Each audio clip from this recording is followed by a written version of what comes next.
Good evening, everyone. I'm Carmine Gemei. Yesterday, Kelly Walsh High School held a celebration. Their boys golf team completed a state championship three-peat. The Trojans' 5 starters have been playing golf together since 6th grade. They once called them the Freshman 5, and now as seniors, they go out on top.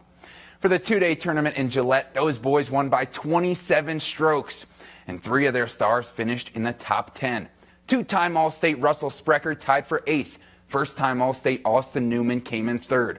And 3-time All-State Taj Sutherland is the 4A boys state champ. He shot just 2 over par for 2 days. I asked their first-year coach Brandon Schaefer about the three-peat and celebration. Watching all those kids cheer on the golf team, some of them probably don't even know what golf is, but you know they're happy that their fellow Trojans are successful and went accomplish something pretty great. So it's great to keep the legacy going of Trojan golf. It was unbelievable, to be completely honest. I mean, 3 years in a row, I've never felt so proud of my team and how I played individually, and it's hard to explain just how proud of everyone I am. So it was really great. Love to hear Taj's pride in his team and, more importantly, his friends. Staying in town, yesterday I went to fencing class at the Casper Rec Center. Students get 7 weeks of instruction in the foil style of fencing, which is one of 3 different methods. And fun fact for you, fencing is one of just 5 activities that's been featured in every modern Olympic Games. The maestros Michael Bailey and Vincent Crolla teach them the footwork to advance, retreat, and lunge, although some students just want to whack stuff. The Rec Center supplies the equipment along with the electronic sensors. I asked 13-year-old Christopher to describe the sport he loves. It's brains and brawns in the same game. So you have to go and think of what your opponent's going to do, which creates reading their moves. And then you have to know what you're going to do to counter that. But particularly on the women's side of it, it's nice because it's freeing, it's empowering.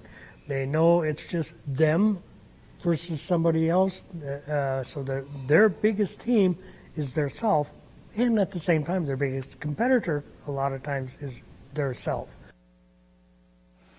Great point there by Mr. Bailey, and it applies directly to our Cowgirls. Sheridan College hosted the 2nd fall rodeo of the season, and here's our winners. After winning the all-around Cowboy last week, Kenneth Kirk, a.k.a. Case Thompson, won this week's saddle bronc riding for Casper. Chadron's Kyle Bloomquist won bareback bronc riding. And at his home rodeo, Kobe Johnson won bull riding as the only Cowboy to cover 2. UW's Seth Peterson finished first in tie-down roping. And this is not a copy and paste typo. He also won the steer wrestling. Great weekend for him. In team roping, the Casper brothers Kellen and Carson Johnson had the most points last week. This week, they have the fastest time at just 11-6.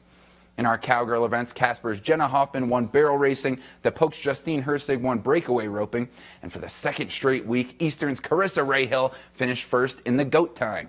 In the all-around Cowboy and Cowgirl, the top 3 are all from the University of Wyoming. With 2 event wins, of course, Seth Peterson is the all-around Cowboy, and Casey Reimler wins it for the women. The Casper College men's team just won back-to-back rodeos. And the Wyoming women and Casper women both move up a spot from last week to finish 1st and 2nd. Down in Laramie, the Cowboys basketball team had their first official practice today. They returned 4 starters and 8 total players from last season. That big loss in the starting lineup is, of course, 2-time all-conference guard, now with the Sacramento Kings, Justin James. Wyoming does return 57% of its scoring and 56% of its rebounding from last season. This year's team should be led by redshirt sophomore and last year's captain, Hunter Maldonado. Now, he had back spasms and a sprained knee last year, but in the 8 games he did play, Hunter was 2nd on the team in scoring and rebounding. And Sloan, the Cowboys' first game is October 30th, hosting Northwest Nazarene University. So just like Eric told you, some respects we skip over the fall and get right to these winter sports like basketball. Well, if their mojo is any similar to the football team, they got a good season in store. There you go. We'll be right back.